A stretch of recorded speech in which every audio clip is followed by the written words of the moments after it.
अस्सलाम वालेकुम, कैसे हैं आप? उम्मीद आप बहुत अच्छे होंगे।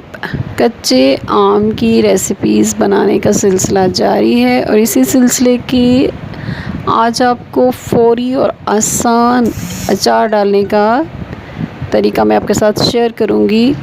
2 मैंने कच्चे आम लिए, इनको बारीक बारीक काटना है, मोटा नहीं काटना।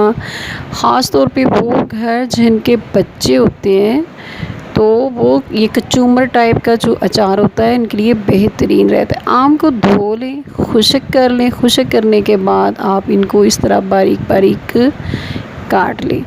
काटने के बाद बाउल में आप इनको डालिए और इसके ऊपर 1 चम्मच भर के फुल नमक, आधा चम्मच हल्दी इस पे डालिए और इसको कवर कर दें 4 से 6 घंटे के लिए।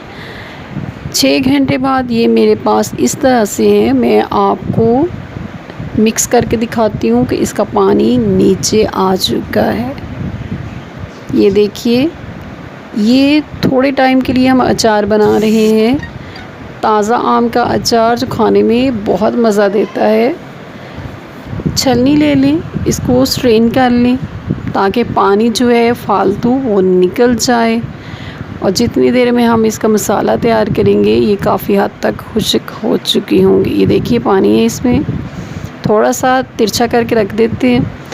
आधा कप कुकिंग ऑयल है, ये सरसों का तेल नहीं है, किनोला कुकिंग ऑयल है जो हम खाने में इस्तेमाल करते हैं। आधा कप आम साइज़ का जो कप होता है चाय वाला, वो आधा कप ये कुकिंग ऑयल है। इसको गर्म होने दें। गर्म होने के बाद 1 चम्मच इसमें सौंफ और 1 चम्मच मेथी दाना या मेथरे के दाने जो होते हैं वो आप इसमें डाल दें। इसको हल्का हल्का फ्राई होने दें, आग को बहुत कम रखिएगा।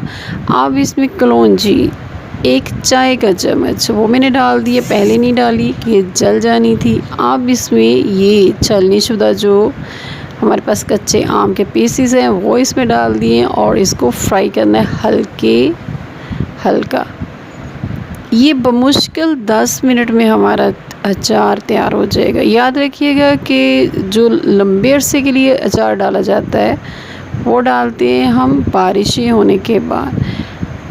आधा चम्मच हल्दी, आधा चम्मच सुरख मिर्च और 1 चम्मच नमक।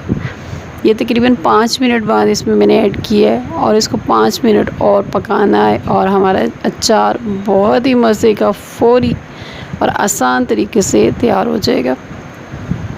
इसका मज़ा आपको बाज़ार के अचार से बहुत ज़्यादा बेहतर लगेगा। बच्चियां ख़ास तौर पे ताज़ा जो कच्चा आम होता है उसका अचार खाना पसंद करती हैं। ठंडा हो गया तकरीबन 1.5 से 2 घंटे के लिए इसको छोड़ दें। बहुत अच्छा तरह ये तैयार हो गया। शीशे के, क्रिस्टल के या मिट्टी के बर्तन में आप इसे डाल लें। इसको फ्रिज में ना रखिएगा, बाहर रखें रूम टेम्परेचर पे और इसको एंजॉय करें। मेरे चैनल को सब्सक्राइब करें, लाइक करें, शेयर करें। फिर मिलेंगे एक नई और मज़े की रेसिपी के साथ। अपना ख्याल रखिएगा। अल्लाह हाफ़िज़।